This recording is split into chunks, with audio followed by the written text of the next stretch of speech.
پنجاب کے سابق وزیر تعلیم رانا مشہود کا نیو یارک میں استقبالیہ تقریب سے خطاب، کہا کہ عمران خان اور تحریک انصاف نے ملک میں غیر ملکی سرمایہ کاری روکنے کا سبب بنے ہیں۔ موجودہ کوششوں سے دیامیر بھاشا ڈیمز کے تعمیر کے منصوبے مکمل نہیں ہو سکتے۔ تفصیلات نمائندہ 92 نیوز محمد فروخ کی اس رپورٹ میں دیکھیے۔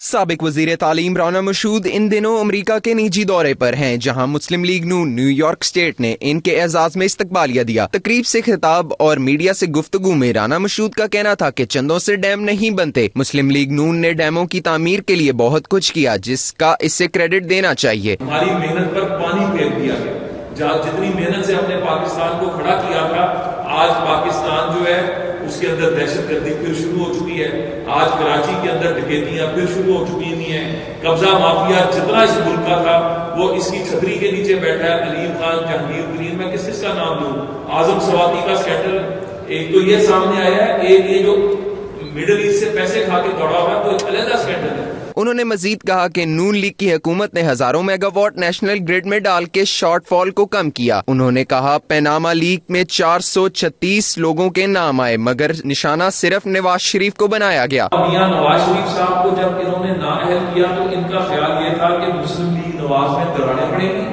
فارورڈ بلاک بنے گا اور اس فارورڈ بلاک کی بنیاد پر یہ اپنا الو سیدھا کریں گے۔ تقریب میں مسلم لیگ نون نیو یارک اسٹیٹ کے صدر احمد جان، جنرل سیکرٹری رانا سعید، سابق رکن اسمبلی میاں منیر اور دیگر رہنما شریک ہوئے۔